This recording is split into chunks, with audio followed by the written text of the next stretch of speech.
بسبب موجة اللي اوفس اللي بتحصل حاليا واللي منتشرة دلوقتي، حبيت ان انا اعمل الفيديو ده ان احنا نتكلم فيه مع بعض كده عن الموضوع ده. علشان عارف ان هو منتشر وعايز اتكلم معاكم في بعض النقط، بس هبدأ الفيديو بموقف حصل لي السنة اللي فاتت. الموقف ده كان ان قعدت حوالي مثلا 8 شهور او حاجة. كانت الدنيا برضو مش ستيبل خالص.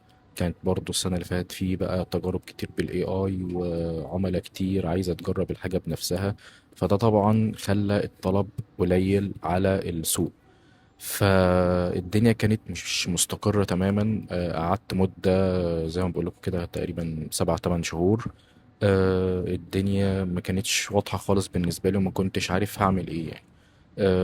مش هكدب عليكم، المدة كان في مدة كبيرة منها ضاعت مني. طبعا الواحد كان محبط، الواحد كان مش عارف يعمل ايه وراه التزامات وهكذا يعني، زي ما احنا عارفين. فوقت كتير ضاع مني. بعد كده قررت ان انا يعني لا، اللي هو طب وبعدين؟ ماشي، وقت ضاع وهكذا، ما فيش حد هيحل مشكلتي غيري يعني. فالمهم قعدت اتحرك في كل الاتجاه، قعدت على لينكد ان، ظبطت بقى البروفايل بتاعي، كان بقالي مدة طويلة ما ظبطتوش. دخلت منصات جديدة. تويتر بالنسبة لي ما كانش مقبول تماما، بس قلت نجرب. قعدت برضو اشتغل عليه شوية وظبطت البروفايل بتاعي، بدأت انشر عليه، اتفاعل مع الناس، اكبر دايرة علاقاتي شوية. وسبحان الله يعني بعد مدة ربنا رزقني بعميل من تويتر اللي انا ما كنتش بحبه، واللي انا ما كنتش بقالي كتير عليه اصلا. يعني كان بقالي يعني شهرين او 3 حاجة كده يعني. لقيت حد بيكلمني بيقول لي ان احنا تابعنا يعني البروفايل بتاعك وعايزين نشتغل معاك وهكذا. والحمد لله الدنيا بدأت تتظبط من وقتها، والعميل ده لغاية دلوقتي لسه معايا يعني.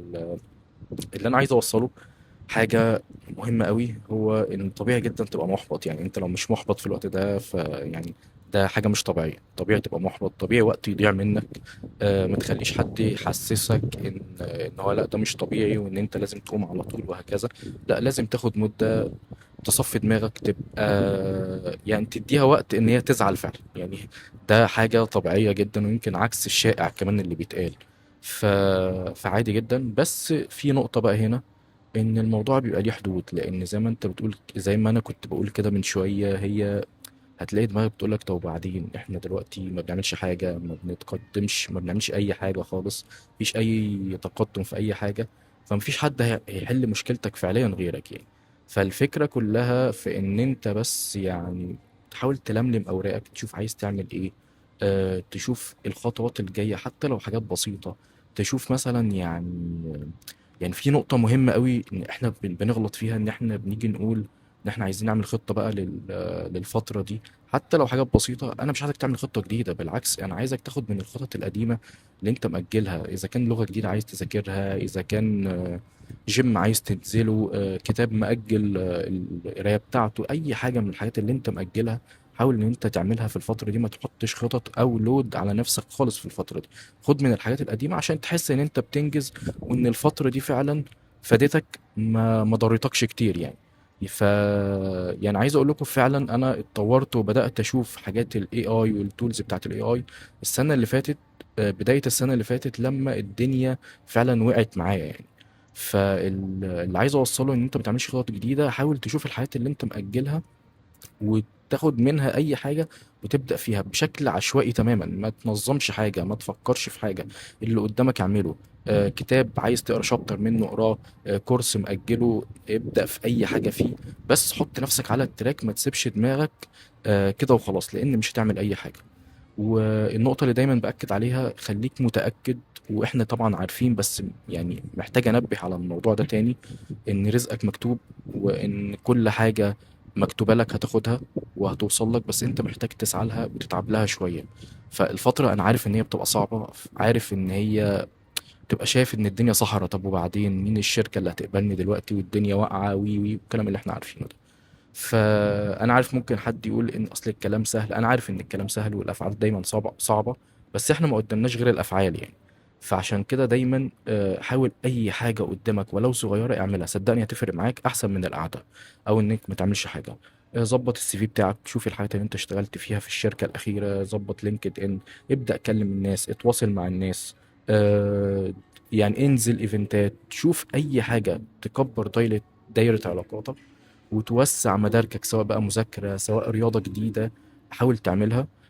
يعني زي خلينا نقول استمتع بالفراغ اللي عندك دلوقتي، علشان لما ربنا يرزقك بشغل مش هتلاقيه، وهيبقى صعب جدا انك تلاقي وقت الفراغ ده. فكل مرحلة بتقع فيها، حتى لو انت شايف ان الموضوع ليه عيوب، حاول تطلع منه ميزة واحدة. انت دلوقتي معاك وقت تقدر تستغله في ان انت تعمل حاجات جديدة ما كنتش قادر اصلا تعملها قبل كده. فحاول دايما ان انت تستغل الفترة دي في ان انت تطلع لقدام. ما تخليش الموضوع يسحبك لورا، ما تخليش حد يحبطك ويقول لك اصل المجال خلاص بيشطب، اصل مش عارف ايه. الحاجات دي كلها ملاش اي اساس من الصحة، ومحدش عارف ومحدش هيقدر يديلك معلومة اكيدة سواء بالنفي او بالتأكيد. فاتأكد دايما ان ربنا شايل لك حاجة احسن بكتير، بس محتاج ان انت تتعب، وان انت يعني تذاكر وتشغل دماغك اكتر. برضو في موقف حصل لحد من صحابي، وانا عارف ان هو هيسمع الفيديو ده وهيفتكر يعني الموقف ده. برضو حصل، ده كان قبل كمان موجة الاي اي والحاجات دي من كام سنة. برضو الدنيا كانت عنده مش ستيبل خالص وهكذا. ف واحنا بنتكلم مع بعض اقترحت عليه واتفقنا ان هو هينزل يطبع السي في، ويبدأ يدور على الشركات اللي حواليه بنفسه، يعني اللي هي الطريقة القديمة جدا اللي ما بقاش حد يعملها. وفعلا قعد يعمل كده يوم واتنين وتلاتة، لغاية لما راح لشركة وفعلا كانوا محتاجين حد في المجال بتاعه. وكان في مجال التك برضو، يعني مش في مجال برانا خالص، لا في المجال بتاعنا. وكانوا محتاجين حد، وفعليا بعد يومين كلموه، وقعد في الشركة دي حوالي تقريبا سنتين أو ثلاثة. فاللي عايز أوصله لك برضو، مفيش باب غير وتخبط عليه، مفيش فرصة أو نص فرصة غير وتستغلها. لكن في الأول ادي نفسك فترة عادي، إن أنت ما تعملش أي حاجة، إن أنت ما تعملش أي حاجة مفيدة. ده طبيعي جدا وده بديهي جدا. فما تحاولش تحط لود على دماغك، واحدة واحدة. وهي دماغك عارفة طريقها وهتقول لك لا كفاية يلا نقوم. بس في الأول اديها يعني متسع من الوقت كده، وإن هي يعني تعيد حساباتها تاني. يعني ما تحاولش إن أنت تضغط عليها دايما بالكلام بقى وبجلد الذات والحاجات اللي احنا عارفينها دي. فده فيديو حبيت ان انا اشارك معاكم الحاجة دي، او الموقف اللي حصل مع صاحبي برضو. يمكن ان هي تساعد حد، او ان هي تخلي حد يعني يحس ان هو مش لوحده. يعني كلنا اتعرضنا لمواقف زي كده، بس الفكرة والشاطر اللي يعرف يقوم على طول، ويعرف ان هو يلملم اوراقه زي ما بيقولوا، ويتخطى الموقف ده ويعديه ويروح للي بعده وهكذا. وكده كده خليك دايما فاكر ان فعلا ربنا شايل لك الحاجة اللي احسن، بس محتاج ان انت تسعى لها وتتعب لها شوية. شكرا جدا لوقتكم، وان شاء الله اشوفكم في فيديو جاي.